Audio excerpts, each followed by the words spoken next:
Fin mai, Gottfried Löcher, le président de l'Église réformée de Suisse, a démissionné. Peu avant, on apprenait par la presse qu'il faisait l'objet d'une plainte pour harcèlement. Marianne Herny, vous êtes spécialiste en communication et stratégie d'entreprise. Quel impact un tel événement va avoir sur l'image de l'Église réformée de Suisse et sur les protestants?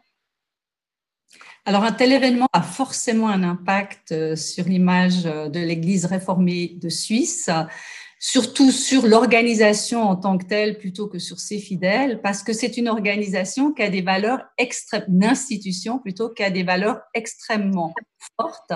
Elle les prêche du reste, presque au quotidien. Et donc, il est important qu'une personne qui a un poste aussi important les incarne. En tout cas, les incarne tant que faire se peut.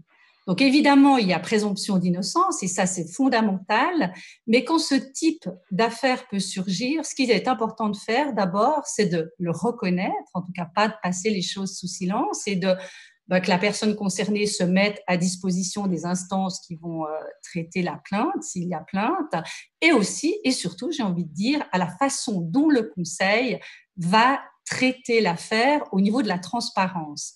Et moins on en parle, plus on étouffe l'affaire, plus on laisse traîner, plus cela laisse place à la rumeur. Et c'est ça qui est presque plus préjudiciable que l'ensemble de la situation.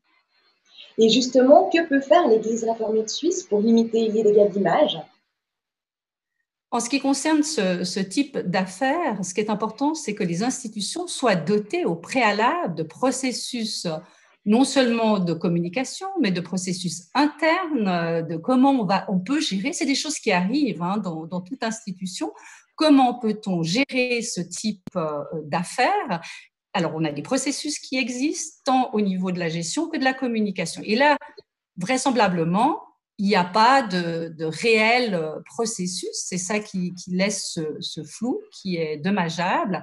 Donc, ce qui est important dès maintenant, c'est que le Conseil s'empare de l'affaire dans la mesure, la traite vraiment, donne les informations qui sont possibles. On rappelle, il y a présomption d'innocence, et se dote surtout à l'avenir de processus qui va lui permettre de faire face à de tels événements avec satisfaction et pour répondre vraiment aussi à ses fidèles à qui elle doit être vraiment transparente et rendre un petit peu, si j'ose dire, des comptes.